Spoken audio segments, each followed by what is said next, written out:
อีซูดีแม็กปี2025เนาะจ่ายก่อนเพียงแต่420,000 บาทก็สามารถเป็นเจ้าของได้แล้ว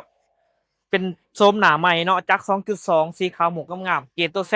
ที่แอร์หลังกล่องจอครบเบาะหนังเดี๋ยวพาทุกท่านไปรับชมกันได้ไปดีลูกค้าเนาะมื้อนี้มีรถเข้ามาใหม่เด้อ Isuzu D-Max เนาะคันนี้เป็นปี25สีขาวหมวกโฉมหน้าใหม่จักรตัวใหม่เด้อจักร2.2จักรใหญ่ตัวนี้ประหยัดน้ำมันเนาะขี่ม่วนขี่คัก สวยๆงามๆออปชันเต็มเกรดตัว Z มีกล่องถอยเนาะเซ็นเซอร์ถอยพร้อมกับจอกล่องครบเบาะหนังตัวนี้จะให้มาเป็นเกียร์ออโต้เด้อครับขี่สะดวกสบาย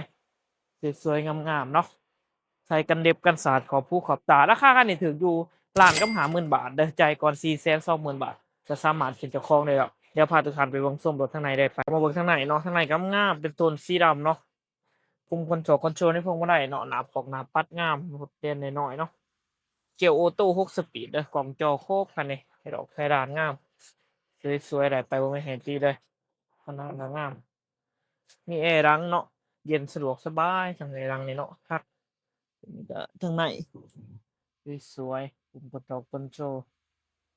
ลงามๆกระจกคอนโซลไลเนอร์เดิมงามๆของ Isuzu เนาะทั้งของทั้งท้ายเดิมมีดอกไม้รักบ่ต่ำบ่ปีดเนาะเรื่องนี้ก็เช่นเดียวกันมีดอกมีทัก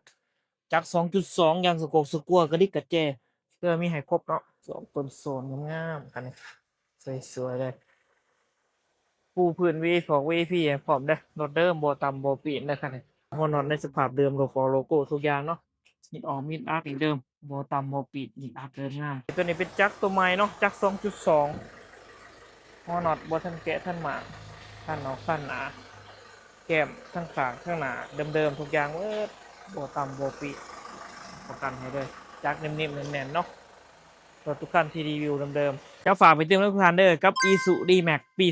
2025เป็นจักรตัวใหม่เนาะจักร2.2ประหยัดน้ำมันตัวนี้แต่ก็แห้งคักดีเนาะออปชั่นนี่ให้มาเต็มเกียร์ตัว Z